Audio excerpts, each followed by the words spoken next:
We will call this meeting to order. Economic Development Tourism Advisory, Thursday, August 1st. Are there any disclosure of pecuniary interests? Seeing none, that's closed. Approval of the agenda. We have Joanna and the mayor, all in favor? That's carried, thank you. Approval of the minutes of the last meeting, May 2nd. Brent and Zach, all in favor? That's carried as well. Delegations, Adam Fisher, please. Imagine he's joining us virtually. Yep.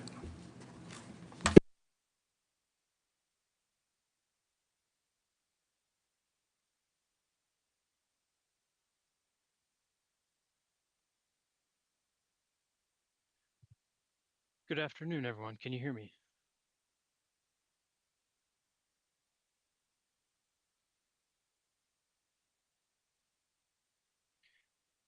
Hello, can you hear me?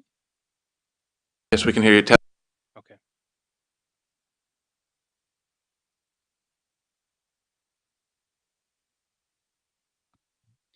I'm sorry, you cut out there. Am I okay to begin? Sure, go ahead, Adam. Okay. Thank you. Yeah, good afternoon, everyone. Thank you for the opportunity to present here today.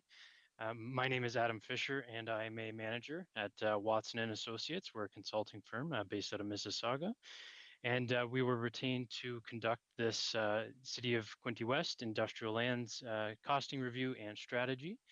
And we were also joined by Cushman and Wakefield, who have done some appraisal work on this study, and they're not here today, but we'll speak to some of the findings of their work through this presentation.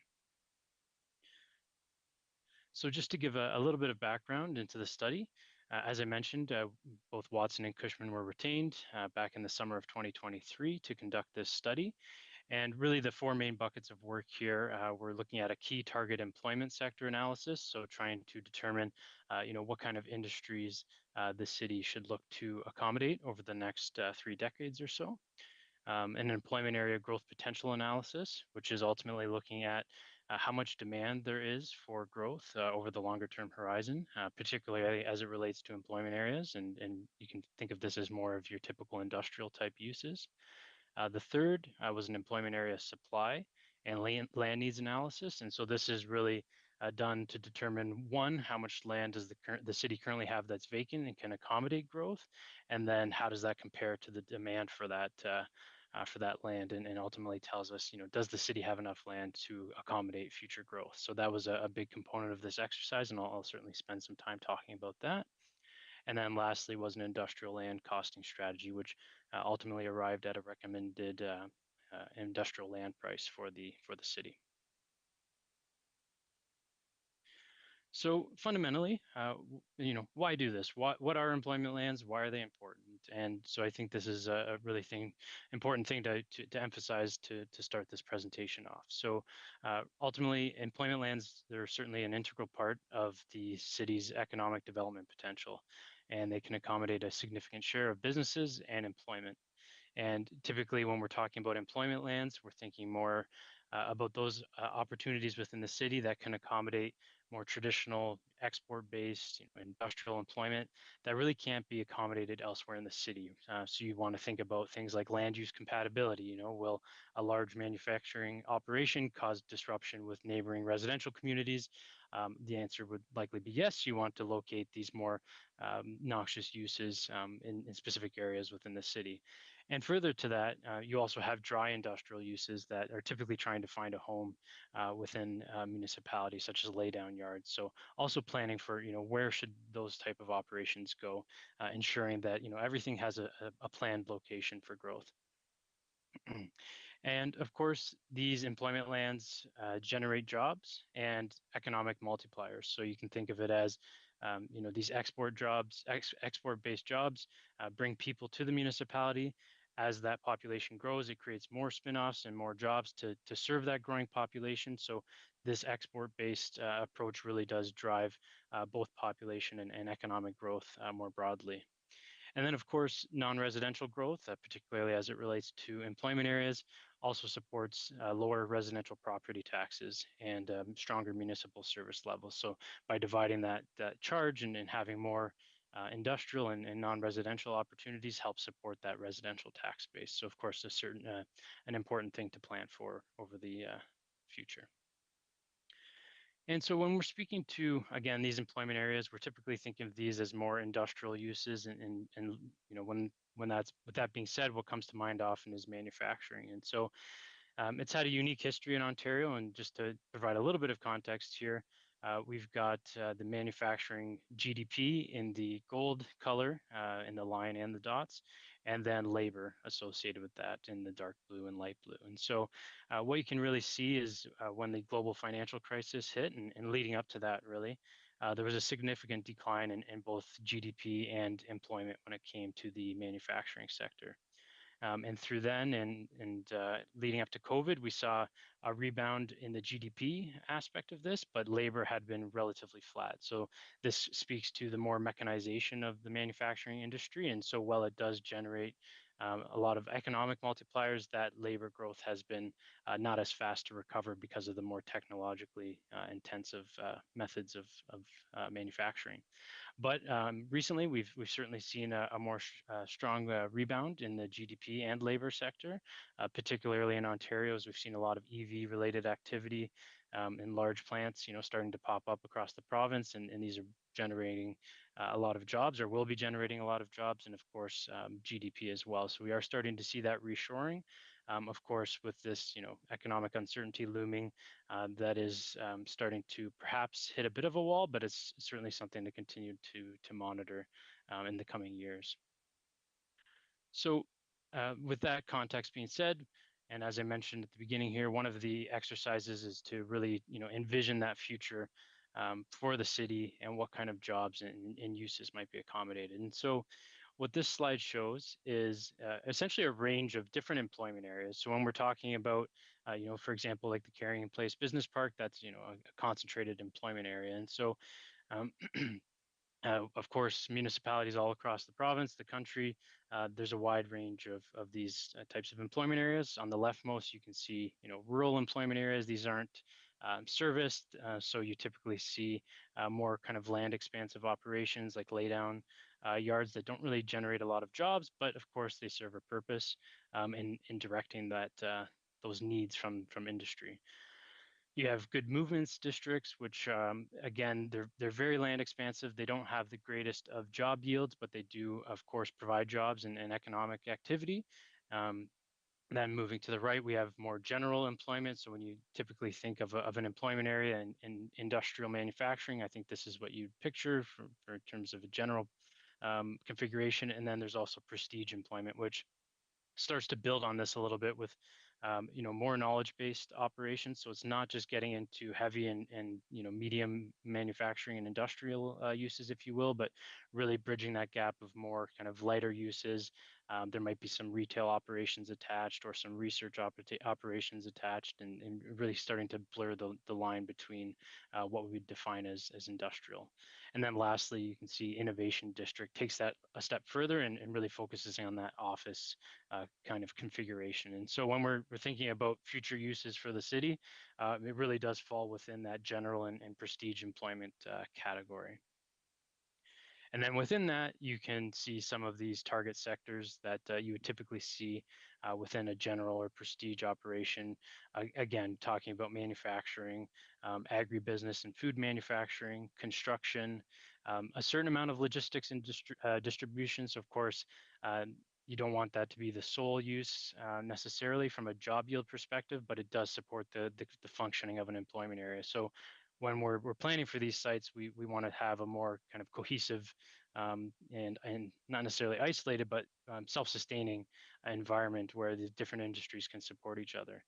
And further to that, of course, there are opportunities for knowledge-based and research and development jobs within employment areas. So these are the kind of industries we're talking about moving forward. And then, depending on the size of these employment areas, you can start to get into the food and accommodation services as well, and these kind of employment supportive uses. So if you really do start to identify, larger employment areas, you have to support the workers within those sites and offer them opportunities, for things such as lunch and other things like that to support that daily functioning of the site.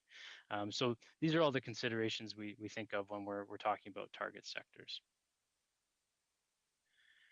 And so moving into the next piece of analysis regarding the land supply and needs analysis.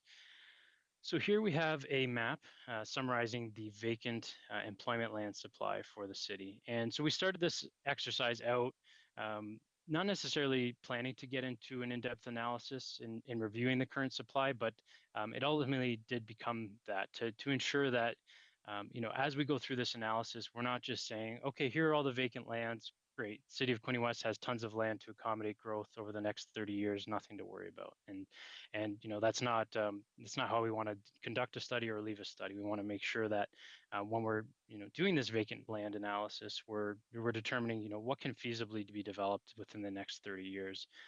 So that's the kind of conceptual starting point of this exercise. And so you can see we've broken it into three categories, and this was the categories provided by the city at the beginning of this exercise. We have the pink, which is the privately owned industrial land, so about nearly 400 acres identified. We have the purple, which is city-owned industrial land, which represents about 200 acres. And then there's also the industrial land hold category. And so you can see Badwa, for example, represents that categorization. And so we took this data and we took it a step further to essentially break this down into four categories to really try and determine, what is truly available over the next 30 years. So starting with shovel ready, this definition really represents lands that can be reasonably developed within this next 6 months to a year. They have available water, sewer, stormwater, and road infrastructure. So carrying place, as you can see in the green, is the only example of that we've identified through this study. So that would be the only obvious location of shovel-ready development for the municipality. The next category is serviceable, and that would be the lands in the purple. And so you can see there's several more opportunities identified here. And these are lands that, based on our conversations with staff and our own assessment, that could be reasonably serviced and developed by 2051. And so this 2051 horizon is really what we're working within from a context standpoint. And so you can see there's a few sites in the North Murray Industrial Park, the north end of Tremor Lake, and several other sites that have been identified within this category. And then the most difficult one and the largest would be the further assessment required. And these are sites in the orangish brown color that present good opportunities for employment land development, but there's definitely further assessment that is required to determine, whether these lands are or could be available and or marketable by 2051. And so for a few examples here, you could look to the North Murray Industrial Park. That 32-acre parcel there does have some constraints. There's some quite high servicing costs for that land.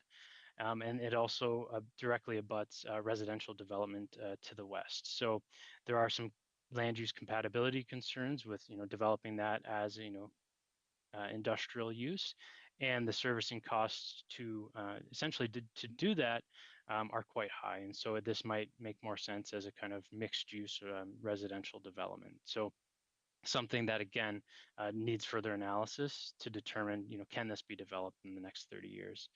Similarly, the southern portion of Tremor Lake over here where my cursor is, does need further analysis. There's an aggregate resource there that needs to be further assessed to determine if development's viable.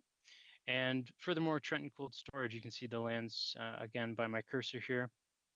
There are several potential constraints that could prohibit development or limit development, such as the Mayhew Creek system and other aggregate resources. So the actual environmental constraints within these parcels is unknown. So the true developable land area is unknown. And then there's also potential capacity constraints from a sewage perspective along Telephone Road. So both of these things, again, may not prohibit development, but because they aren't certain yet, we don't want to overstate that the city has a ton of land available over the next 30 years. And then the last category is dry industrial, and these are sites that likely wouldn't be serviced, but could provide a good opportunity to accommodate those dry, more rural type uses, such as laydown yards, so that they're not just kind of popping up throughout the city ad hoc.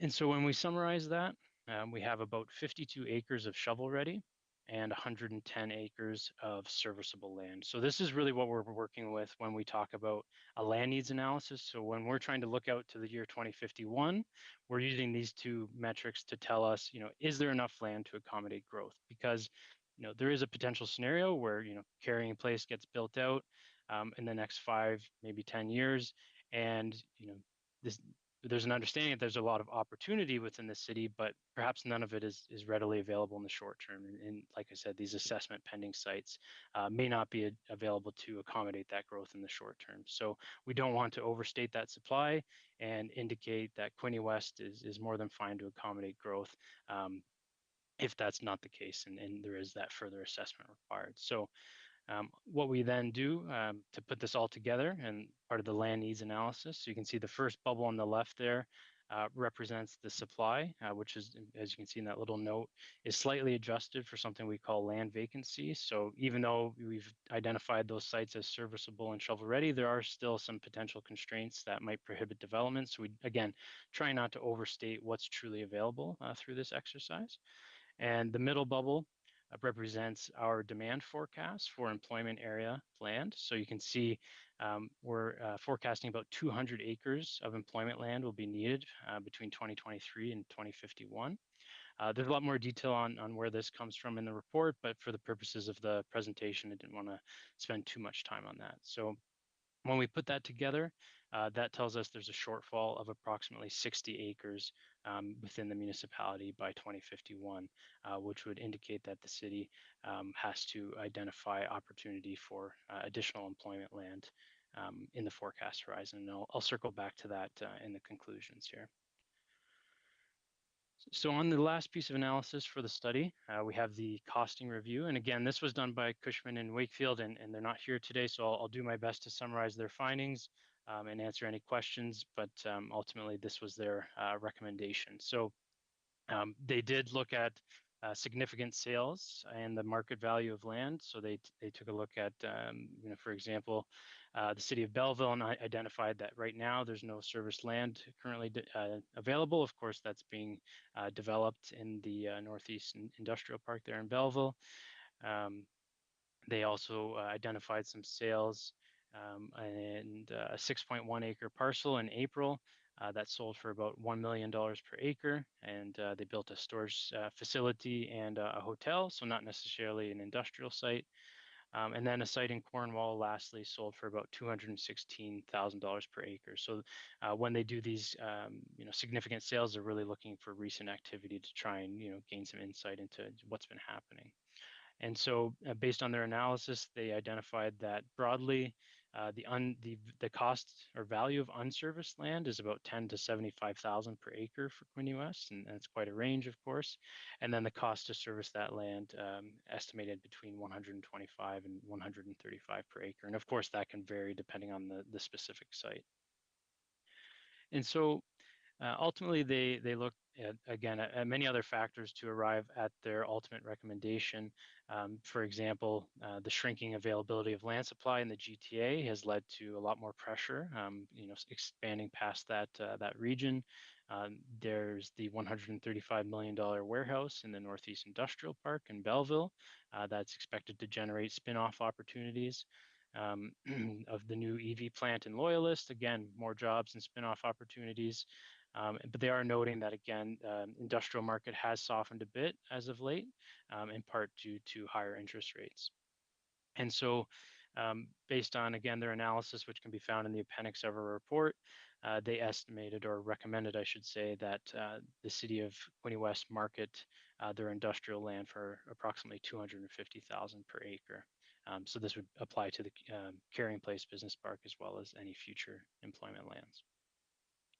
So to conclude, the true shovel-ready and serviceable supply is not adequate to accommodate demand to 2051. So more work needs to be done there to understand, what's truly developable. However, with that being said, for the city's 3 industrial parks, Carrying Place, North Murray, and Frankfurt, there really isn't much for the city to do different. They continue on their current trajectory to market these lands. Of course, we did identify that 32-acre site in North Murray that certainly requires further assessment, whether it is viable for employment land over the long term. And for many of these other privately owned industrial sites within the city, it's recommended that staff began to engage with these landowners to really understand what their prospective development goals are. Oftentimes, we find that the private sector return on investment for employment lands outside of the GTHA really isn't financially viable. So we often see the municipality being, the only developer of industrial lands in places such as Quinte West, because there's that additional economic development benefit with, the tax base and generating jobs and population. So we certainly don't want to leave it up to the private sector to offer the industrial land for the city, and we want to make sure that there's municipal opportunities as well. And in line with that, further analysis needs to be conducted to determine the serviceability and developability of these sites, starting with the city-owned land, such as Tremor Lake, for example, that southern portion, to understand those true constraints.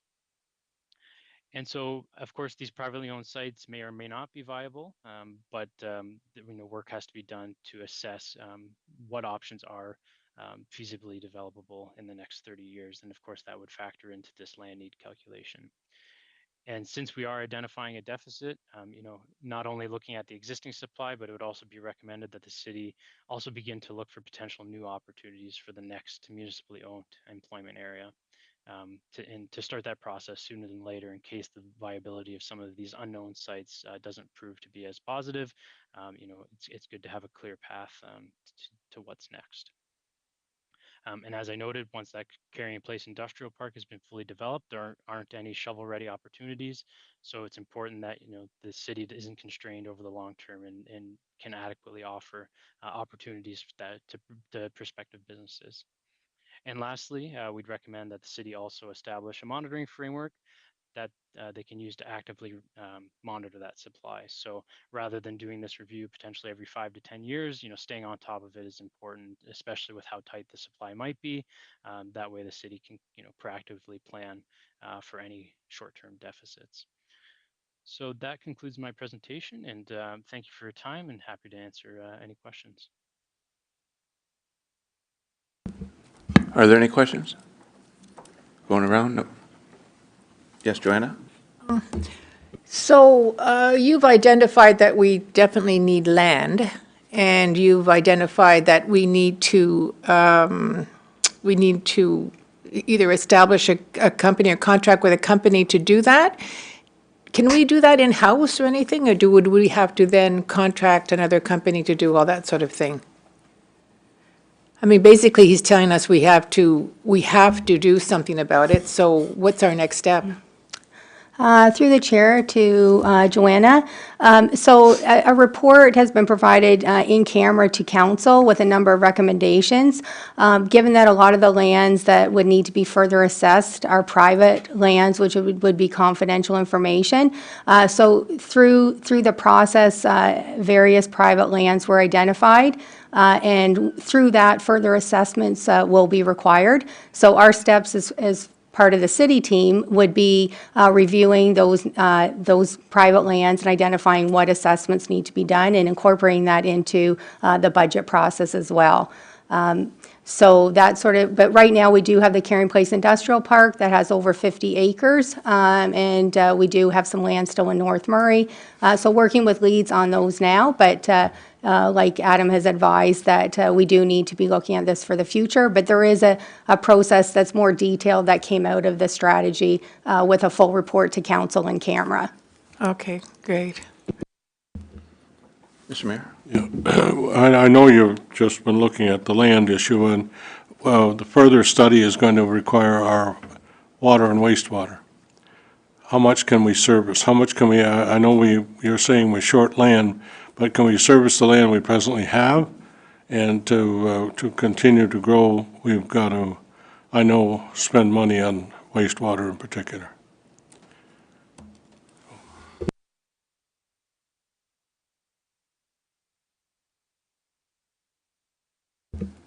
Thank you, Adam. Have a good weekend.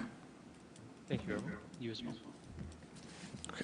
Moving on to the quarterly updates from staff.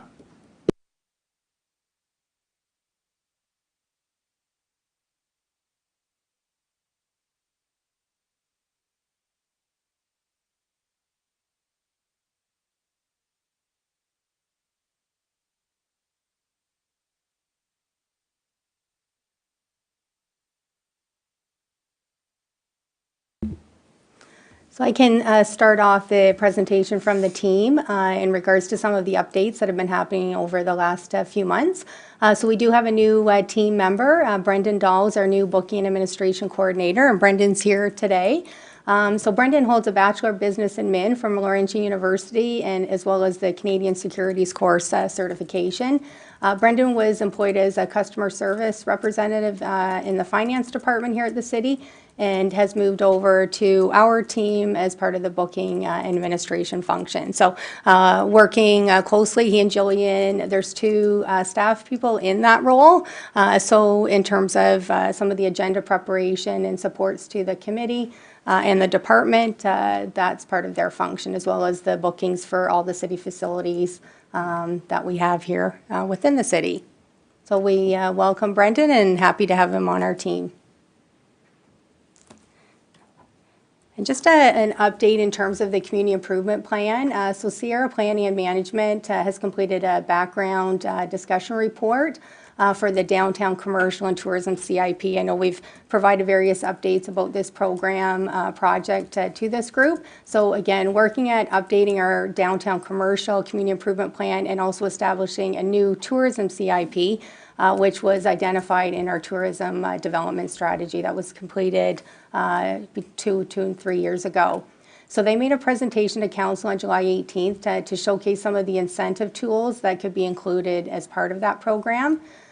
They also recommended an allotment of funding and discussed appropriate resources required to implement the program successfully. So we did meet with them yesterday with the internal staff group here, and they will be providing a draft of that plan to us in a few weeks. And then we'll be looking at the final CIP document to be considered at a statutory public meeting, which is part of the requirements. So that would be at a council meeting in the fall. So we're looking forward to being able to offer some new incentives and updating the program to better support our business community. The next project is the Carrying Place Industrial Park. So council approved in 2024 capital budget the amount of $50,000 towards a new entrance sign at the Carrying Place Industrial Park. That feeds into some of the presentation from Watson, from Adam just earlier, and just really identifying where the park is and providing some monument signage, which you can see in the bottom photo we have at the North Murray Industrial Park. So we're looking at options for signage, and we'll go through an RFQ process for the design and installation of that sign. As well, the economic development staff, as well as the QEDC staff, are continuing to connect with leads and expressions of interest for lands in the Carrying Place Industrial Park.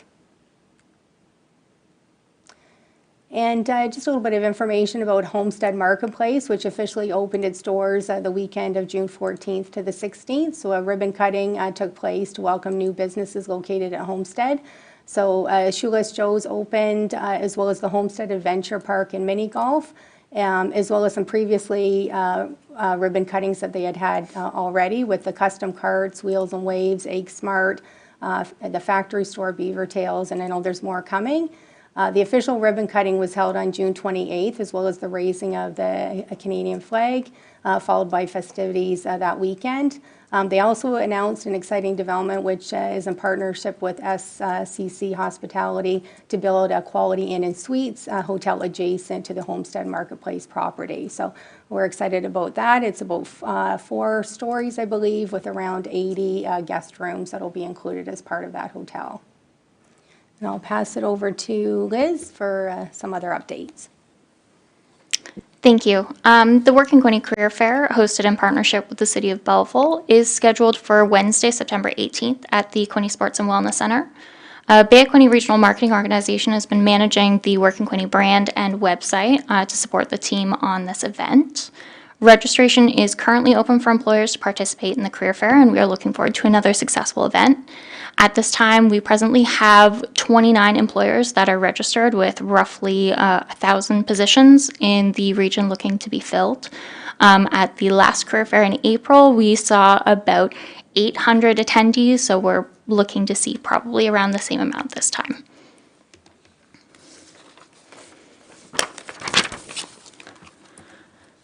The Front Street Farmers Market opened on May 18th this year with approximately 500 attendees. The market schedule has been updated to Saturdays only from 9 a.m. to 2 p.m.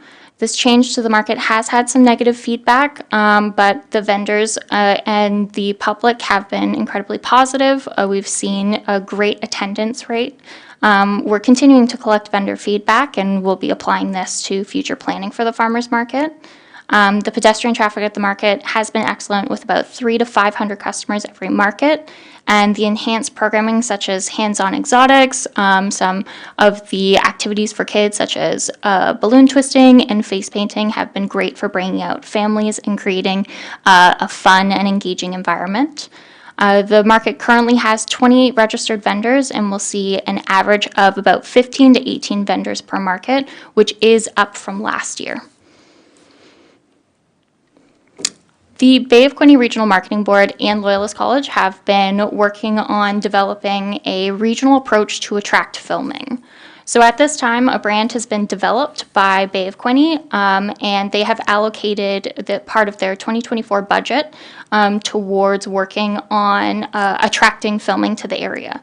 So right now, the Bay of Quinte Film Office and all of their partners have been working on creating respective film policy documents and taking a regional approach.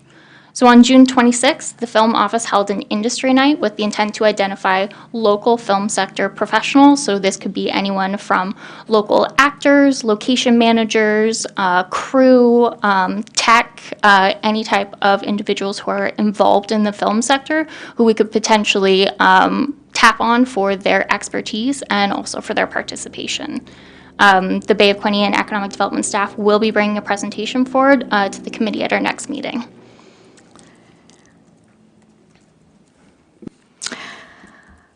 So I wanted to give you a little update on Art on the Trent. The fourth exhibit of this Art on the Trent will feature a selection of 16 pieces from the Kids Inclusion Art Show. This was a show that was recently coordinated by Community Living Quinte West and These Four Walls, which was also sponsored by the City of Quinte West.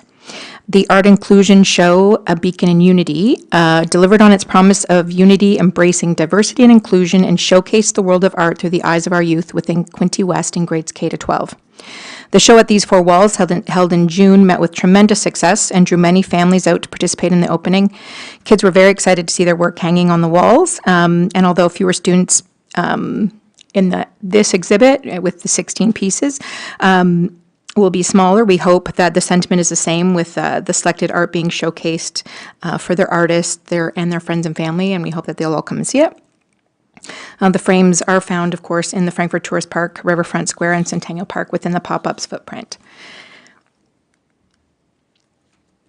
So speaking of the pop-ups, just wanted to give you a little update on that as well. They did open on May 31st, and we have 7 vendors, 4 of them food vendors and 3 of them retail. We do have 1 seasonal food truck, and then other food trucks come and go. And we also have had several tent vendors that come for the weekends only. We also this year have a tourism information kiosk on site. So this enables them to provide visitor info and assistance. We offer lawn games as entertainment, and we host Saturday afternoon musicians, and Friday afternoons the Quinte West Public Library comes and has an activity for a couple of hours in the afternoon, just to provide some added programming to the pop-ups and get people down to enjoy. We've had several successful theme weeks. We've hosted the Skyhawks on a Friday night, and Christmas in July in partnership with our events team, as well as we stayed open late for the festival and the Bay Fireworks, and that was a tremendous success. That saw a lot of people come to that as well. Upcoming theme weeks include Real Life Superheroes, Safety First, where there'll be face painting, live music, Paw Patrol characters, a fire truck and Sparky for the kids. A Fit for Summer week will feature Tai Chi and puppy yoga. And the last one, wrapping up Labor Day, it's called Summer Fun Never Ends, and the hands-on exotic furry animal show will be there, plus some live music as well. So in the 33 days that the pop-ups have been open, we've tracked 4,500 people through the pop-ups. This is a very objective count, as we believe it would be much higher based on its observance from our tourism students, who have had at times been busy with other duties, but also it is an alive and active pathway, so people may be using that for passive use as well, for recreation.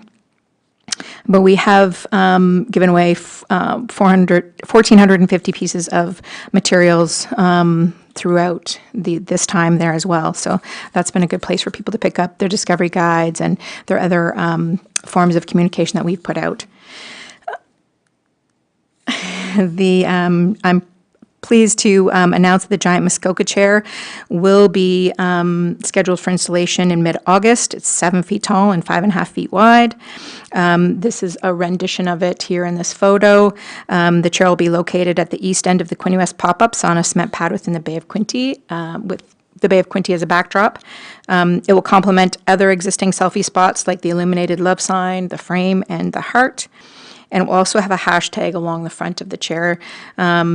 That's our website, or just for added exposure for quintewest.ca, or hashtag QuinteWest for people to put in their social media posts that they do.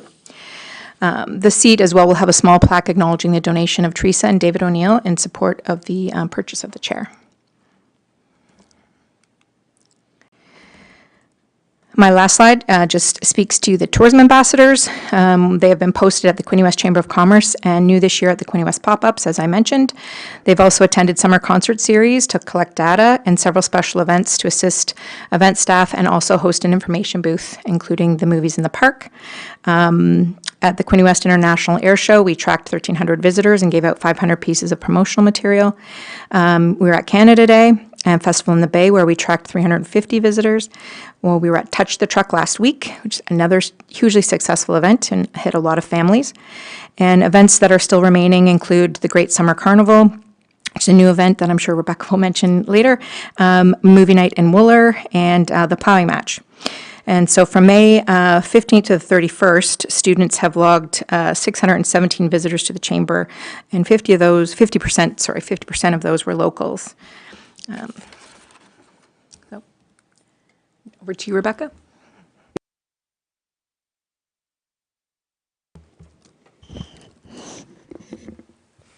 Hi, folks. Good afternoon. So it's my pleasure to give you the midsummer event update. It's been a very eventful season for us so far.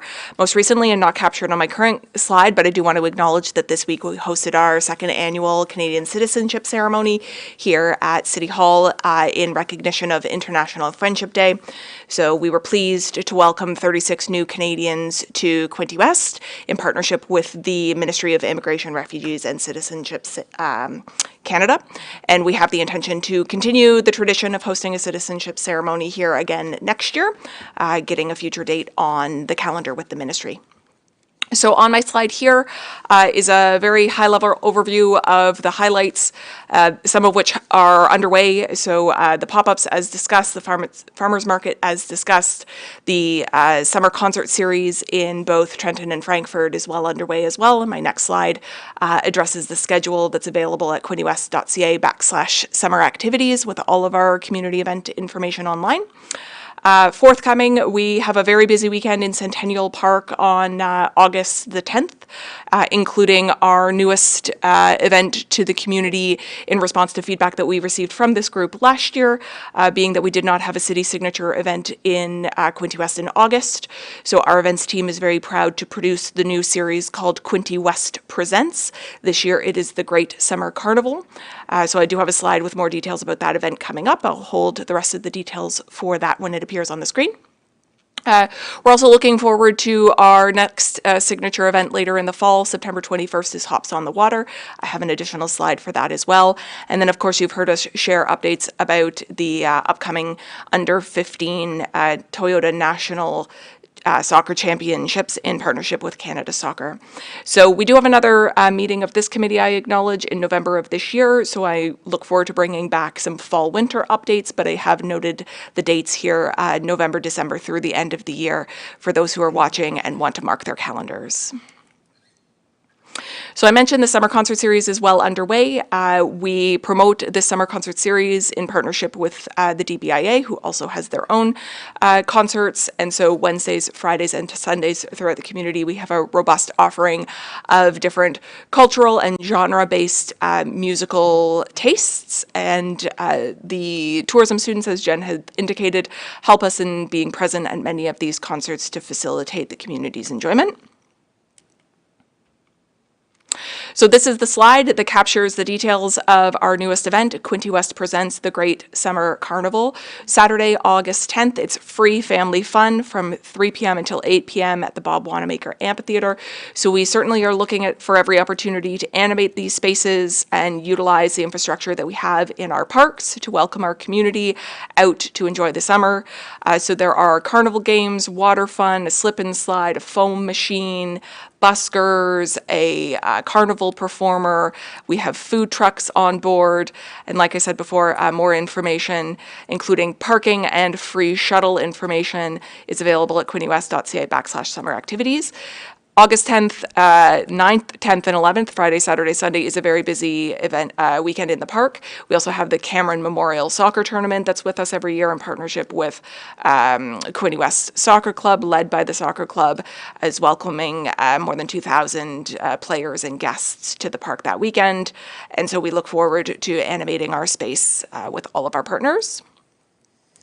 Hops on the Water, I shared earlier this year with the committee that in order to accommodate bandwidth and other logistical programming associated with the soccer tournament that's happening in October, we have moved Hops on the Water up a little bit in our schedule. So Saturday, September 21st at the Farmers Market parking lot in downtown Trenton, we look forward to bringing back many local craft breweries, food, and artisan vendors to that space for a day of great food, beverage, and fun. Tickets are on sale. You can visit quintewest.ca/hops on the water, and there are lots of promo codes floating around, so I encourage folks to get connected. We have them on our website and our social media to save a little bit of money purchasing Hops tickets. To recap some of the information that we've already shared, as we progress through the summer, we're now inside of 90 days in advance of the 2024 Canada Soccer U15 Championships here in Quinte West. We still have an open call for sponsors, volunteers, and community partners, businesses, food vendors, artisan vendors, etc., to get involved with us at Soccer Central in Centennial Park. So the core details are here. We are in partnership with Volunteer and Information Hastings Prince Edward, who are managing our volunteer recruitment program for us. We have lots of names. Youth are welcome to come and volunteer. We're also looking for some mature, some adult volunteers to be with us for the 6 days of the tournament. The tournament runs from the Wednesday prior to Thanksgiving to and including the Monday of Thanksgiving weekend, the 9th to the 14th of October. So it'll be very busy in the park for all 6 days. Not to let the cat out of the bag, because we will be doing a bigger announcement in the media next week, but we are launching the community-created logo for Soccer Central, which is the diagram or the image that you see here on the screen. So as you recall, perhaps in our last meeting, I was sharing that we did an open call for the community to create and use their creative abilities to contribute a logo that we would be producing in the park in front of the pop-ups area that we're calling Soccer Central. So this is the diagram here, and more information will be shared with the public next week about that campaign in advance of the Cameron Soccer tournament in the park. So that concludes our update on behalf of our team. We'll pause now and welcome any questions or feedback. Questions? Joanna? The farmer's market, are we still doing the RFP to, move the Through the move chair, market to someone else? Yeah. through the chair, yes, at the end of the season, we will be looking to go out to the RFP process to see if there's any interest from the community or external parties to take over the market. Okay, great. And do we need to, the market committee, do we need to meet again? Are we okay with what's happening?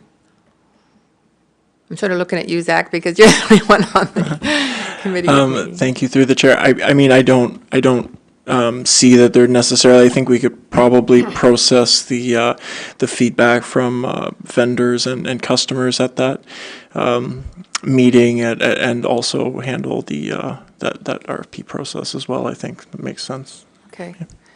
And number two is there a way for us to get the community improvement program report?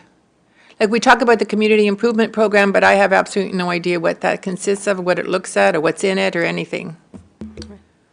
Through the chair, so we currently have a community improvement plan, which is financial incentives to businesses in the downtown cores of Trenton and Frankfurt. So this provides incentives to capital improvements, so facades, some information or funding for planning, designs, those kinds of things, mainly towards facade improvements. So we were looking to update the dollar amounts from the commercial side because we're very low. Our plan was developed in 2005, 2006 timeframe. So obviously the costs for contractors and things like that have really changed since that time. And it would also be to incentivize tourism businesses as well that are looking to develop whether accommodations or other that are sort of commercial based that are bringing public to their facilities and to increase our product development as well in the tourism area. So it's all based on capital financial improvements. So once there is a draft, we don't have the draft plan yet. It's been a lot of back and forth internally with the consultant. But once we have that draft, then we can be providing that to the committee as well. Okay, great. And is there a way for me to look at the tourism development strategy report? Is that online somewhere? Through the chair, yes, it is available on the website. We can send it to you as well, but it is available on the website. Yeah, send it to me if you don't mind. I wouldn't mind taking a look at it. And one other thing is, we had mentioned last time about the Parks and Rec plan that we were going to get a copy of. Have they developed a plan yet? Through the chair to Ms. March. That project, is still currently underway, so there isn't a draft plan yet that will be coming forward to council later this year.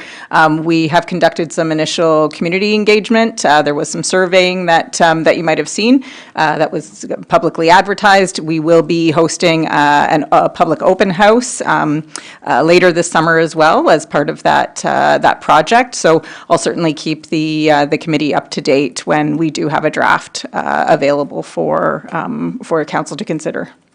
Okay, and the last one on this one is, last month, we had a motion to investigate an Air Force or a dinosaur, not exhibit, but, some kind of a representation. Is that moving forward? We were talking the Muskoka chair, and then they came up that they wanted something else different. So through the chair, just with the already existing projects on the plate for the work plan, that one hasn't been researched yet, and there's been a lot of details in terms of getting the Muskoka chair ready to be installed actually this month now, with it being August 1st. So we will be looking at it, but at this point, we're focused on the work plan items that were identified for us for 2024. Okay. That's it for me. Thank you. Shelley?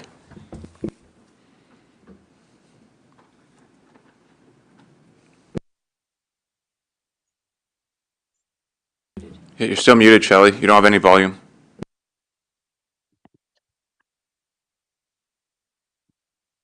Now, can you hear me? Can you hear me now? Sorry, can you hear me now? Yes, yep. Okay, sorry about that. Sorry, I have a few questions. One of them starts with the farmers market. So in the report, it indicated that there were 15 to 18 vendors that were showing up, but there's 33 registered. I'm just wondering why there's that discrepancy. Is it because, what is causing the difference between the number of registered and the ones that are showing up? Through the chair, thank you for your question. So 15 to 18 vendors was the average that show up per market. While we have many registered for the season, we do also have some registered just for intermittently showing up at markets. So the total that we have registered is 28, but on average we see 15 to 18. So we won't see all the vendors out for every market, but 15 to 18 is up from the average that we saw last year, so we're very happy with that. And I just wondered if they talked about the marketplace that's up north of the, or just near the 401. They have a farmer's market on the Sundays, I understand. And I'm just wondering if that competition is helping us or hurting us with our own farmer's market, or if there's been any change. I know it's only been a couple of weeks it's been open, but. Through the chair, thank you for your question. So the market at Homestead is held on Sundays, and the general vibe of that market is more geared towards artisans. So we do see some of our vendors who are taking the opportunity to participate at both the Front Street Farmers Market as well as the Homestead Marketplace market, but we haven't seen any negative impact from that. Okay, thank you. And the question about there was a discussion about the film office, about the celebrating film. And I just wondered, like in Trenton, we have our own film club over on 55 King Street. And is it affiliated with this new film club that was discussed earlier? Through the chair, thank you for that question. So the Bay of Quinte Film Office is made up of partners who have all bought into Bay of Quinte as a partner.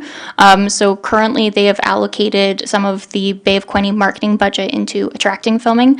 There isn't an affiliation with the group that you're speaking of, but I do know that we have an incredible history of filming in Quinte West, and I'm sure that that will come up in the conversation as a means of recognizing some of the industry that we've seen in the past as well. So we're very happy to have a history of that, and we hope that it'll also provide support and recognition for us moving forward with the Bay of Quinte Film Office. Because they had a grand opening just a couple of weeks ago, and I know that they were very excited because they've got a whole new list of events that is going to be taking place. So that's the reason that I just bring that one up. Another question is during the I know the Quinte Air Show is huge for us, economic development and tourism wise, and the air show went on, but I know there was a media flight where there were some pictures, etc., that were being taken, and I'm wondering if some of that and just the whole event, if it's going to be incorporated into some of our economic development and our tourism propaganda that we put together. Through the chair to Councillor Stedall. Yeah, so I know there was many photos that we will be sort of champion through our community profiles and our discovery guides and things like that. So that will definitely be sort of obviously we would feed that into the promotions of some of the publications that we'll be doing ongoing. Okay, it would be nice if there was some sort of an exit of the event and just pulling everything together. They did such a phenomenal job, and we had so many visitors. It was just huge, and it would be nice if we could pull something together and just promote how well that event went for us. And then my final question has to do with the pop-ups. And will the pop-ups be open for the Cameron Memorial? And this is kind of a two-part question. So the Cameron Memorial and also this new event that's happening at the end of it, the carnival. Both of those events are going to bring a lot of people down to Centennial, and I'm just wondering if the pop-ups will be open, and also if we're going to have with all of those events going on at the same time, is there going to be a problem with parking? Through you, Mr. Chair, yes, the pop-ups will be open that weekend. We do have programming ongoing that weekend as well. We even have brought in Kona Ice, which is actually giving back a 20% kickback to the Quinte West Soccer Club as part of the promotion. to promote and support the Cameron Memorial Soccer Tournament, and to at the same time the event and that Rebecca discussed, the carnival event, is taking place at the amphitheater, so it is a little ways away from the pop-ups. We do hope we may get some traffic from that event either before the event happens, and yes, there probably will be some challenges with parking, no question. However, we have had other events in the past where we've had multiple events going on at the same time. So people do come and go for the tournament. Once they're kicked out or once their games are played, they kind of move on and come back when another game happens. So we hope there's a good flow of traffic in and out, and people will definitely find their way. And that may cause another issue, not just the parking, but just the general traffic and a lot of, kids walking, little kids there with balls and things like that back and forth. So I just know it's a very, I've been there, it's a very, very busy time. And with another event, it could be, hopefully there's lots of police. So for the Cameron, it is actually closed. The road is actually Couch Crescent is closed from Bay Street to where the soccer fields begin. So it allows flow back and forth for that area so that it protects kids within the soccer event. And that's both for the Cameron Memorial Tournament and for the Youth House League Tournament that happens the following weekend as well. Okay, thank you very much. Irene, you had your hand up, but you'll have to turn your camera on, please.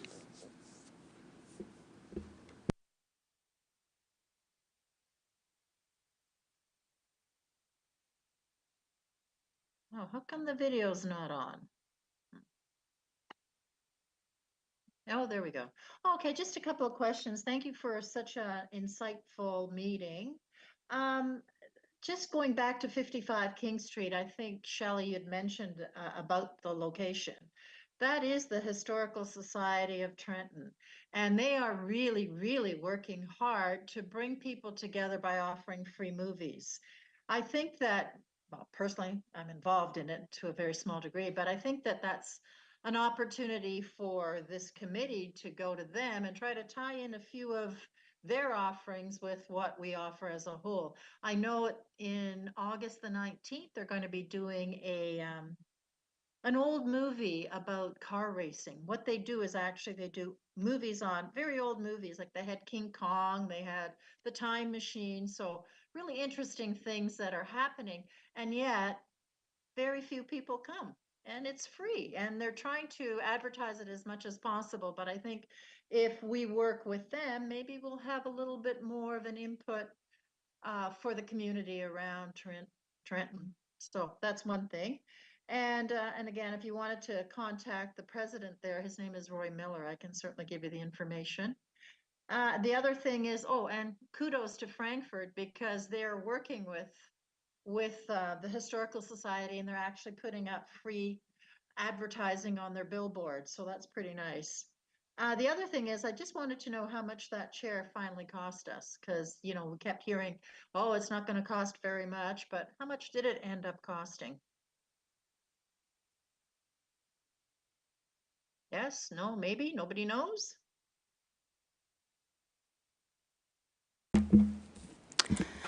So just in terms of getting a chair, that would be adequate size. I think that everyone was expecting. The total amount was close to $8,000, and we did receive a $2,000 donation as part of that. But there was a lot of shipping and handling, but also just to have the chair painted and one that's going to last being outdoors on a regular basis. That's what the cost ended up being. It was taken out of the MAT funds, where there was an allotment from that along with the donation. Okay, so basically it was $8,000 less $2,000 that we received as a donation, right? That is correct, yes. Thank you. Okay, Mr. Mayor? Couple of questions. Yes, I did attend the Little Theater. All council members were invited to be there, and I was the only one there. They put on a great show, and they've done a fantastic job with the building, with the facility. And we need to look at how we can support them in terms of dollars, because they require more financial assistance. So I think that's a big part of the arts, and the city needs to look at that. Parking will always be a problem when you have massive tournaments. You can't avoid parking issues. There's no way you can.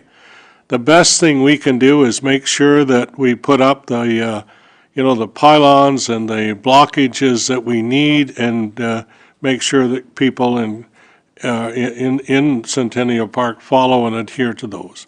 Yes, there will be children with balls and families and so on running and hopping, and if you're driving through there or around there, be very careful, because it'll be a very busy weekend, and the pop-ups will be a big part of what's going on that weekend, and thanks for all the vendors who will be there, and it will be busy. A few years ago, we had the Skyhawks also drop during that weekend, and that, of course, was a great activity. All the young players stood along the outside of the park and waited until the Skyhawks landed, and once they were on the ground, there was no way you could control the excitement that they instilled in all the soccer players, and so it was a great activity. What else have we got? We talked about the filming, the parking. There's a fishing tournament coming up as well. Yes, there is, and that'll be a big activity and a big event for us. I'm losing. I'm not. There's other things I need to mention, but I can't think of them all today, obviously. But thanks very much for all the work that's being done. There are many, as I said, many good things happening. The Little Theater in particular, I was really impressed, very impressed with the actors and with the work they've done to put things together, the equipment, and the fact that they really want to do more and more. And it was great. It was great. Thank you. Sally? Thank you, Mr. Chair, and thank you, Irene and Mayor Harrison, for bringing up one of my pet buildings, which is the old town hall, or 1867 as we know it now. What they're doing there needs some help from us, this committee.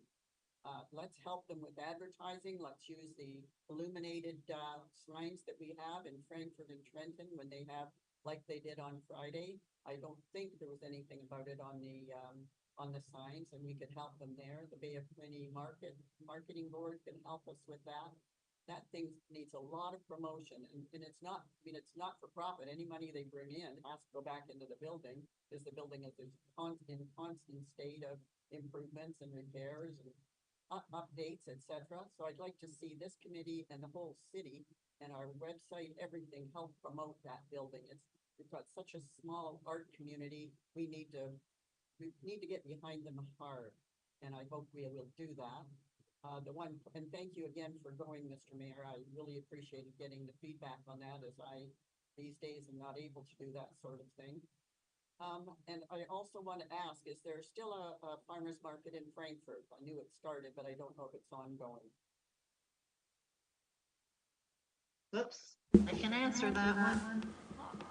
Yes, there is still a market there. In fact, I think there's two markets now. There's a Robert's Food Company is also having a market in the evening, and then there's one for Frankfurt as well. So there's actually two markets there. I just didn't hear it mentioned in our list of things that are going on in the city. So perhaps I missed it, or I'm not sure. Okay. Zach, you're up. Thank you, Mr. Chair, and through you, just had some quick comments. I think that the Bay of Quinte Film Office is a wonderful idea, and as I saw there, I believe it's funded completely by the marketing board, so that's great in collaboration with Loyalist.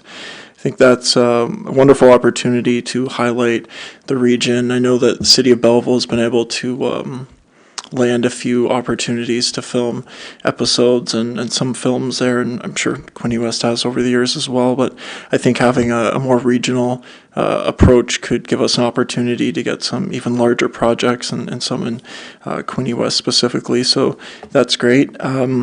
wanted to give a shout out to DBIA staff.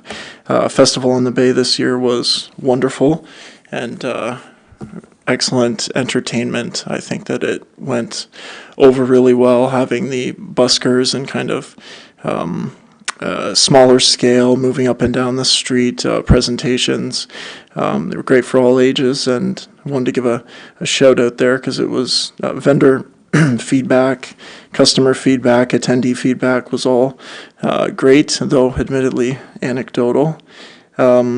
And I wanted to say also that I really appreciate the way that the pop-ups are developing with the live music and the theme weeks and the lawn games and the library presentations. I think that it's kind of that we're really firing on all cylinders in terms of trying to attract as much foot traffic and kind of have as much commiserate programming to keep folks down there, attract them down there and keep them down there. I think it's great to see how the pop-up strategy is developing. And Homestead Marketplace too. The amount of businesses that are going in up there, the amount of employment, economic development, it's also wonderful to see. Thanks. Yeah. Thank you. Just more information about the farmer's market, and yeah, you know, it depends on your definition of what a farmer's market is. I did visit Homestead on Douglas Road on Saturday, and it was mostly you know, vendors selling merchandise that they created, put together. I didn't see anybody there actually selling a produce, something that they actually grew. But there might have been, but I didn't see any. I did also visit the farmers market downtown on Saturday, and I would say this time of year is when you're going to get the most vendors there with a product that they have grown to sell. And that's what I saw on Saturday. Many different vegetables, green beans, yellow beans, beets, corn, sweet corn, even flowers and so on. A great variety, a great variety. But of course, you also have to remember that farmers market is in competition with all other places as well that have a produce to sell. At the same time, they're selling corn in the Trenton farmers market at 77 cents a cob on Saturday, maybe 70, depending on which variety you bought. But then No Frills in Brighton, they were selling it at 10 cents a cob. So it was a lost leader in that business. So that's the competition market that you're faced with. And farmers market, you only have a short period of time where you can grow your own cucumbers and your own beets and potatoes and so on, that you have a good product to sell. So I think, you know, from my point of view as mayor, our farmers market is doing well. There are ups and downs and things that need to be possibly changed or rectified or whatever, but I like the farmers market where they're actually selling a produce. You can tell I like to eat, and there isn't much there that I'm not in enjoyment of eating. So that's what I look for, but not everybody looks for that. Obviously, there are some who come for different jewelry and different, you know, clothing and different things that people make to sell at the farmers market. So I think we're doing relatively well, and we've got a committee that looks at it. And I didn't see a lot of issues on Saturday when I was there, but there were always a few things, but nothing that couldn't be addressed and handled. So thank you. We don't have a section on here, but I'll move to public input. Did you have anything you'd like to add for public input? Oh, yes, I do. Okay, go ahead.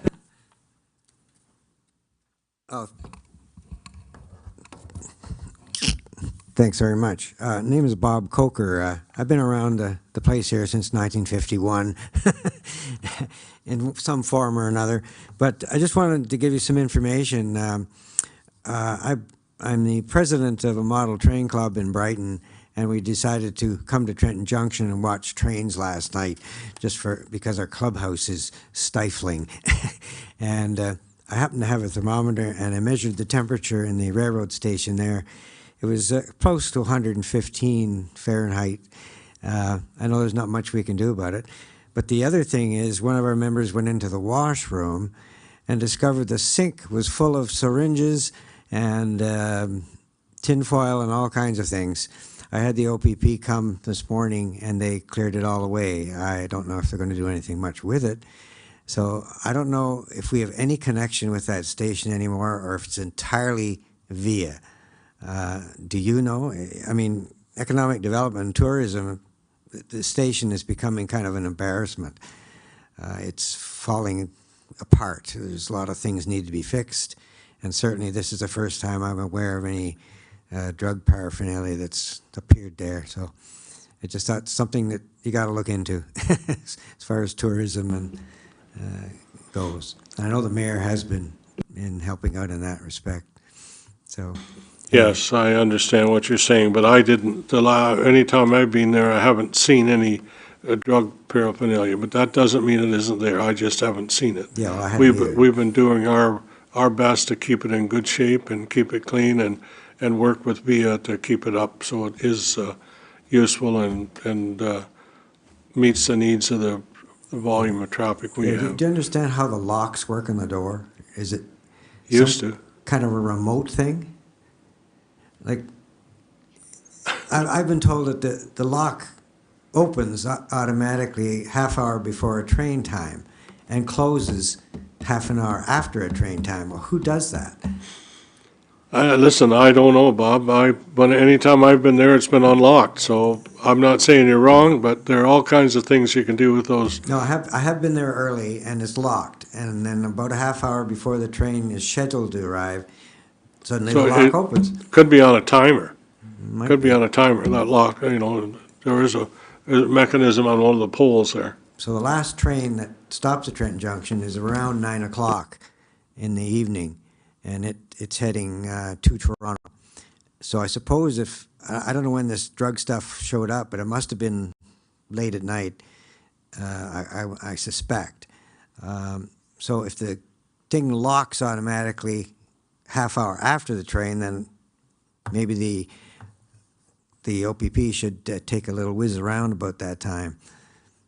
Might be a suggestion. Anyway, first time I've seen this happen. Just thought you should be aware. Thank you. Thank you. We'll make sure they do their best, but you got to remember, they're all over too, and, yeah. I know what you're saying. It's just, it's, when you, yeah, never mind. Weeks. Okay.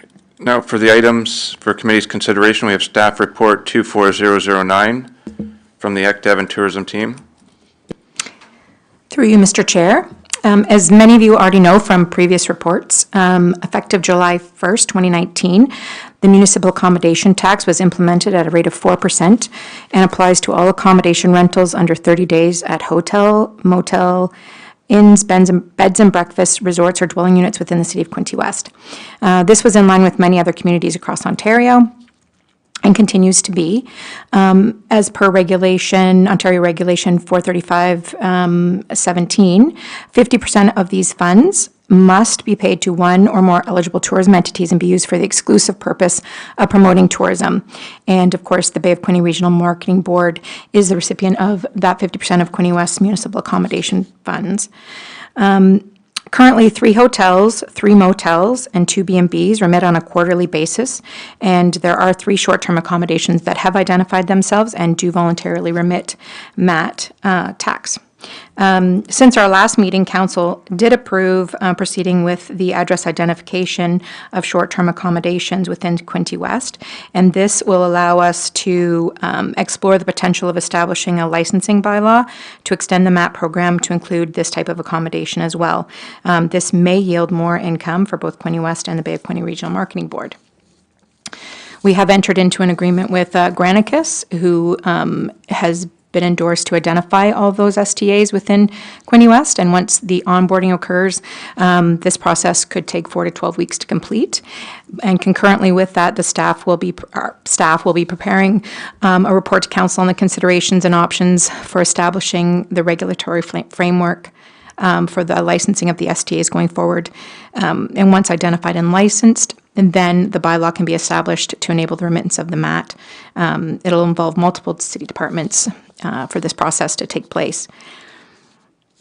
Since July of 2019, the city has collected $1,030,000 in municipal accommodation tax, half of which, just over $500,000, has gone to the Bay of Quinte Regional Marketing Board. Projects and initiatives funded by MAT to date total approximately $60,000 and include but are not limited to a promotional bus wrap that we supported for the Golden Hawks, tourism development strategy that we paid for, and the recent committee and council endorsed Muskoka Chair project. And I just did want to confirm one thing with committee member Hagendorn. She mentioned something at the very end of her statement, and the total cost of the chair was $8,000, so $2,000 was a donation, and only $6,000 came out of municipal accommodation tax, just to confirm that. And so we currently have approximately $350,000 left in the MAT reserve, and we do have some plans for this, these financials. The future expenses include the following projects, which were also identified in the tourism development strategy. The CIP project, which is currently ongoing, expecting to go further annually with funds out of the municipal accommodation tax to support that community improvement plan fund. The tourism wayfinding plan, we've just released an RFQ for this project, so that's in process. So we need to pay for that, as well as the outcome of that plan. The implementation of that plan will be coming from municipal accommodation tax funds too. Also, we would like to establish a tourism development reserve for investment opportunities as they arise, which could be, for example, trail development or improvements, perhaps coming from our current parks and master plan that we're doing, supporting new attractions, or also tourism experience initiatives. So with that, I would like to ask for the report, Staff Report 24009CS by Linda Lyle and Jennifer Rushlow regarding the municipal accommodation tax be received. Can I have a mover? Zach? Colleen? Are any questions regarding that report? Yes, Ed, go ahead. Just go back a sec. So, is it working now? I understood that you would be going to find out where all these VRBOs are. Is that what you're doing? And then how does that work? Who goes to the different homeowners and determines how are they going to receive those funds? That's why it is a really involved project with various departments within the city, because we can identify them. So they have a way of scraping the internet to find out where they all are once they're actually identified, and so that we can go to them and approach them and say, you're an STA and you're collecting. We would have to create a bylaw for that to enable them for us to say, you will now have to remit MAT tax. What's the cost to go around and determine that? What is the cost? I recall last time we talked about it, there was a cost to engage a company to go around and determine that. Is there a cost for that, and how much is it? 68 or 6? It was, excuse me, $6,000. Okay. For the address identification portion of that. Yeah, I agree. I think it's a great idea. I happen to be down at Young's Cove today, and you can see they're all VRBOs, all these beautiful brand new homes. There's no landscaping, and I did go on VRBO, and half those homes there are rented out. So for sure, I mean, there's a lot of funds. I don't know what the total is, but I'm sure it's pretty significant. Mm-hmm. All right, good work. Okay, Joanna? Okay, you talk about a wayfinding plan. Can you tell me what that is? So similar to, you would probably see the gateway signage that says, "Welcome to Quinte West," as well as the green signs that have National Air Force Museum, the Trentport Marina, and have arrows. You've seen those around town, right? Yeah. So it's a continuation of that, but more for tourism operators.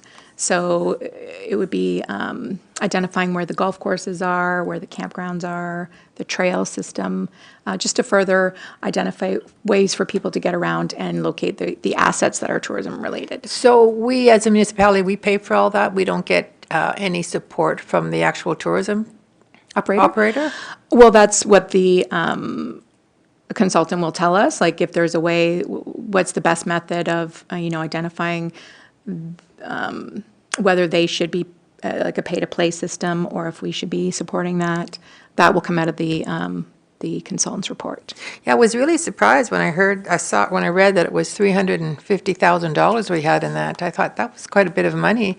Have you budgeted how much is going to each one of those 3 projects? There is some numbers attached to those projects, yes.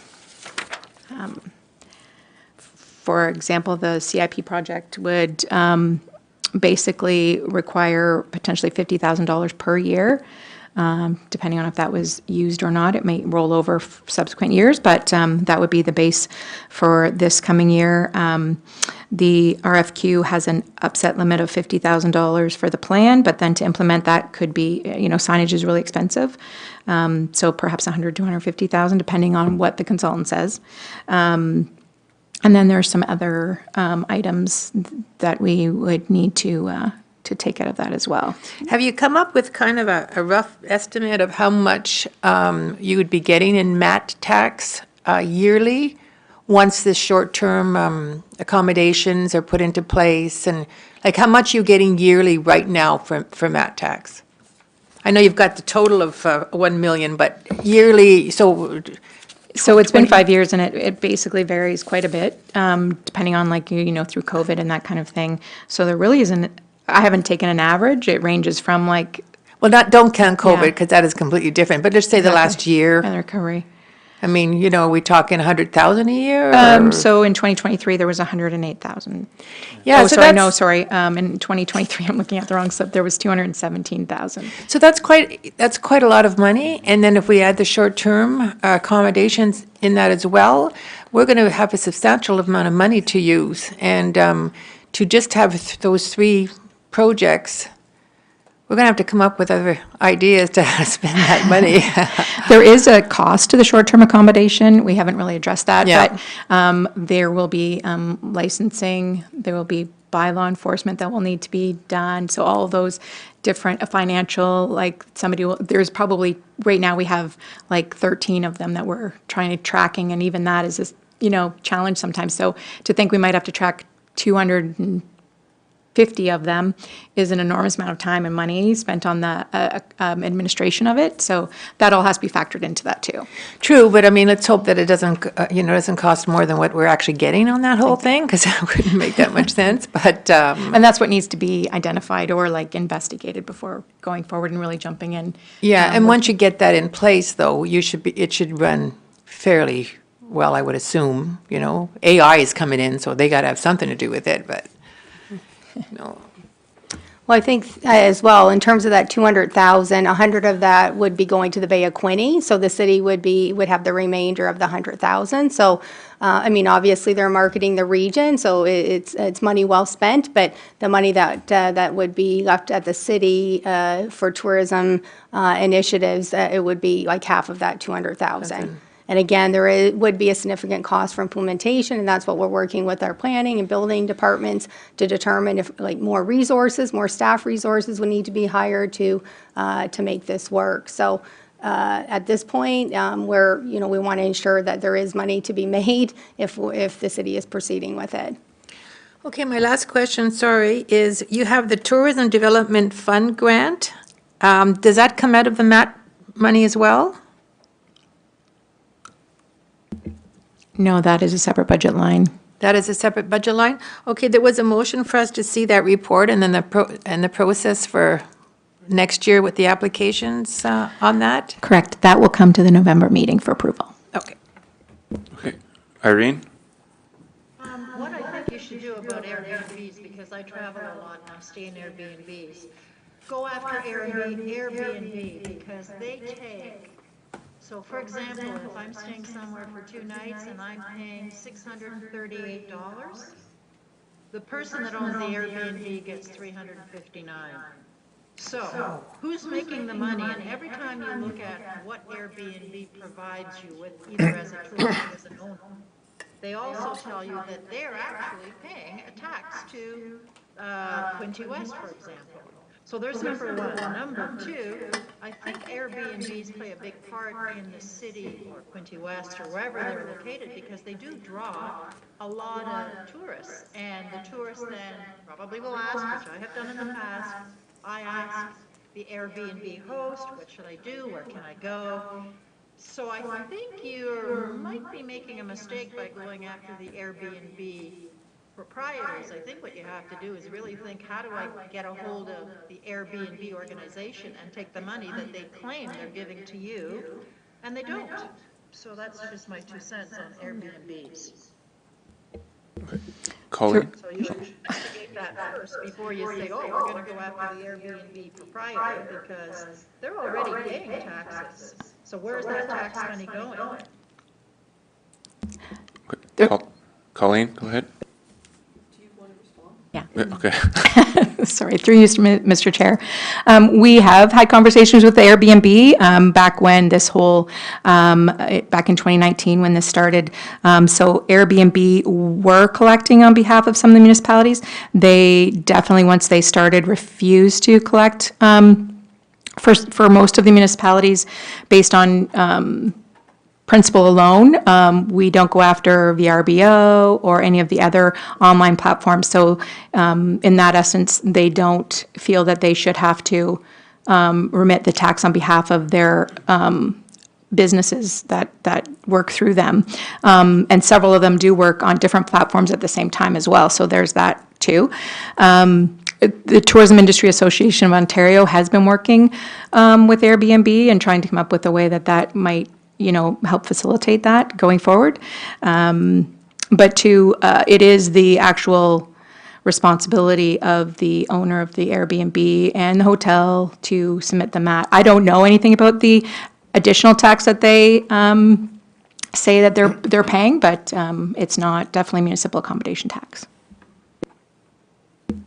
Colleen, yep. Thank you, Mr. Chair. For the short-term rentals, you had said 30 days or less. Would that be something that should be looked at around here for the summer to, like if somebody's renting a place for the whole summer, that it's still a vacation, but it's not within that short-term period? According to the ruling from the government, it is 30 days or less. So if they are, they're exempt if they are staying for and paying for more than 30 days. Nothing else? Can I have an all in favor to be received? That's carried. Thank you. Moving on to resource updates. Chamber, go first, please. Thank you, Mr. Chair.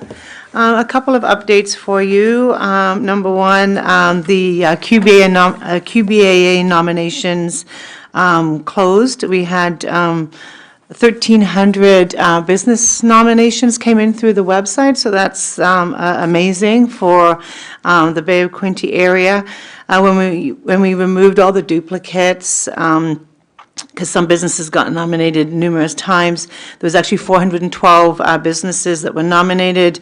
Over 109 of these were from Quinte West, so we got some great nominations. I've gone through the list.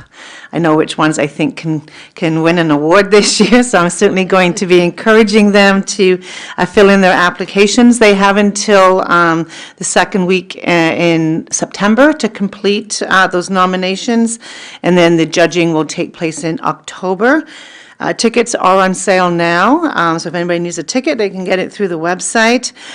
We are bringing the awards back to the National Air Force Museum this year for a couple of reasons. Number one, it's just really the best venue in the Bay of Quinte region to host 400 people, which is what we had close to last year.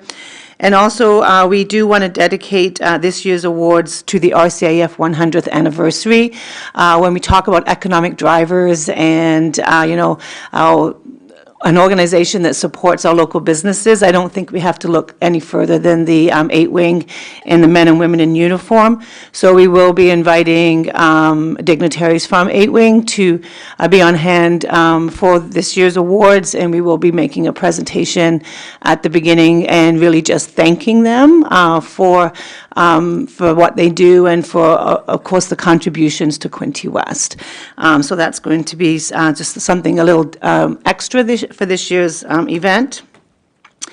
We were asked by the International Air Show to help them facilitate getting some local vendors at the air show. With so much going on, they didn't have the ability to really reach out and work with local businesses. So the Chamber was able to work with 12 local businesses and organizations and get them booths at the air show, which was great for them. I know Councillor Stidle talked earlier about the number of people that attended that event. So for many of these businesses, it was a great opportunity.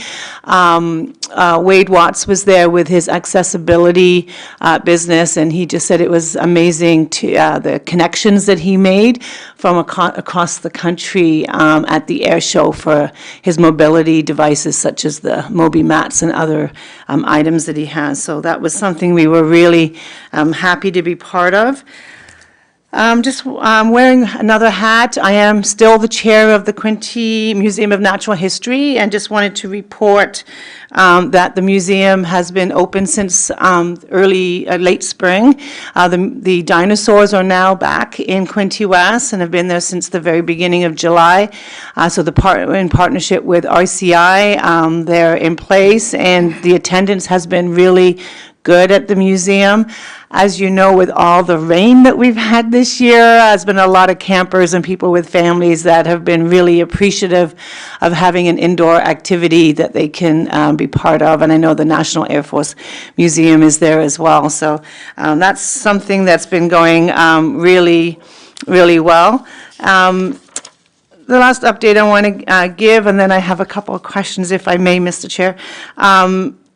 The Quinte Young Professionals, which is a committee that the Chamber started and still supports, has received $5,000 from Council to build the volleyball courts. I know we keep getting questions from people about where that's at, so I just wanted to let you know that Morgan has met with Chris Angelo, and I know Jacqueline knows about this, and the site selection is complete, and they have selected a site at Centennial Park for the two courts that are going to be built, and there is space around them to expand that in the future to more courts as needed. And then Morgan worked with Chris Angelo, and I'm sure Jacqueline was probably involved on that as well, to develop the RFP, which to make sure that the courts were being built to city standards, and everything was being done right down to making sure that we were getting the right kind of sand, to make sure that things would be maintained in the future to the right standard. The RFP was sent out on July 29th and closes on August 26th. So once we get that RFP closed, then we can then set the budget and start the fundraising in earnest for that. So a question that I have I think this would be through you, Mr. Chair, to Linda Lyle. There was a consultant's report on 55 King a few years ago looking at turning it into an art and cultural hub. And I know the Arts Quinte West is interested in doing some pop-up art gallery shows there, and I know from the conversations that have happened earlier about the films being shown there and the small theater group. And I'm just wondering if maybe we could look at having a look at that, but scheduling another roundtable. I know we did some roundtables as part of that consultancy work that was done, and I think we might have done one at the end to have a look at some of their recommendations, but it was quite a few years ago, and I'm just wondering if now would be a good time to kind of do another art and cultural roundtable and just get some of the stakeholders together and look at that building and some of the ways that we can use it and and, you know, and really embrace that space as that bit of a cultural hub that we want.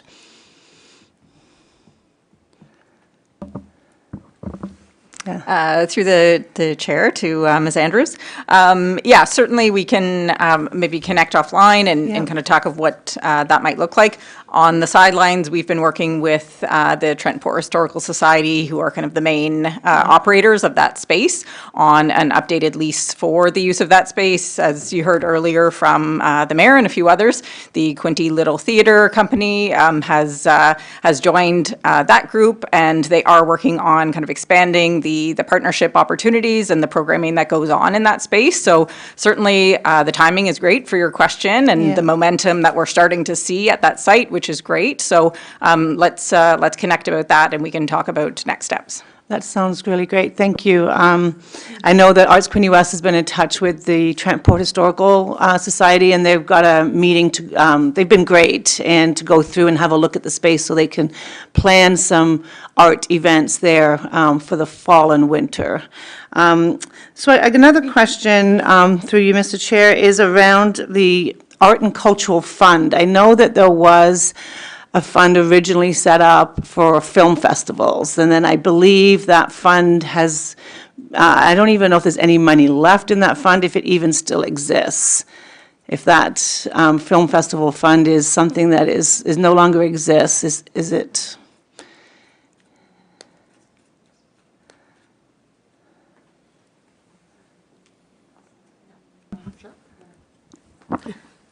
Through Mr. Chair to Ms. Andrews. That's something, without having all of our history in front of us, we're happy to get back to you and the committee with the answer to that question. Yeah. I can just add the art structure exhibits that Jen had spoke about in the presentation, and the unveiling of the initiative that These Four Walls and Community Living coordinated with the city's support. So the support from the city came through that fund as well. Okay, so the fund does still exist? It still does exist. It's under a different area, but it does still exist, and it was used to support that project. So it's sort of morphed more into an art and cultural fund as opposed to just a film festival fund, right? Yes, definitely. There's some flexibility there. Okay, wonderful. Thank you. Thank you for that. And my very last question, this one would be for Jacqueline. Just any updates on the parking? I know that the free parking has been, it's great for some people, maybe not so great if you're trying to get parking behind RBC. There's just no parking available anymore. Is there a timeline for when we can start to see more regulated parking in the downtown? Through Mr. Chair to Ms. Andrews, as that's not necessarily part of our department's portfolio, I'm happy to reach back out to our partners in the Planning and Building Services Department that do look after the parking portfolio and provide an update. Okay. Oh, and I'm just wondering if, when you're reaching out to them, could you ask them about putting up some new signage on the machines? Because we're getting, with all the visitors coming, they're all coming in scrambling for change, and then we have to tell them that you don't need any. And I know there used to be signs up, but I think they've just blown away or deteriorated. So maybe just I don't know if it's other parking lots as well, but definitely the Front Street parking lots. They just need some fresh signage saying that the parking is free right now. Be great. Yep, happy to share that feedback. Thank you. Okay. DBIA? Thank you, Mr. Chair. I wanted to start off with Festival in the Bay, but Zach has already given a little wrap up about Festival in the Bay. I did reach out personally to a lot of the City of Quinte West employees that every year add to the success of the Festival on the Bay. The DBI is very grateful for the employees that help every year. We're very proud to have community partners like the Arts Quinte West and the Trenton Rowing and Paddling Club with the Dragon Boat Festival and other community partners as well. We did not have any, hardly any negative feedback about the festival this year, and we saw numbers back to before COVID for attendance, so that's great for us. Our next event is, oh my goodness, I forgot about our community partner, Mark Phillips. What would we do without Mark and his fireworks? So we're very grateful that Mark does our fireworks for us. Our next event is Ladies' Night. That'll bring ladies downtown and some men on the first Thursday of October. Since the last economic development meeting, we've had some new businesses open. First one on my list was the Little Theatre Company, which we've discussed during this meeting. We've also had a Korean grocery store open called the Chef Box. We have a tattoo shop called Kiwi Tattoo that is by Hitchens Hearing. And we have a new hairdresser on Elgin Street called K&K Hair Studio. We have been working with the Century 21 Royal Group. They would approach the DBIA, and we worked on an initiative for them to purchase $500 gift cards for our downtown. And they will start to go into gift baskets for every home sold by Century 21. The initiative is to take place close to the end of August. And that's pretty much all I have from the DBIA. Okay, thank you. We'll go around the table. New and other business. Brent? No? Colleen? No. Zach? Joanna? No. Ed? No? Mr. Mayor? I don't think so. All right. I just, I appreciate all the work that's being done. Just listen to what's happening. So much good, so many good things. So it's easy to get negative, but if you stay positive, you'll be surprised what can be accomplished. And I appreciate the opportunity to listen and learn more about our city. And yeah, there are a lot of things that we're helping, and sure, we can maybe do a little bit more. We will. Thank you. There are no hands up for those online. Do you have any new or other business? Okay, seeing none. 2 for adjournment. Brent? Yeah. Ned? Thank you, everyone, for attending. Have a nice long weekend.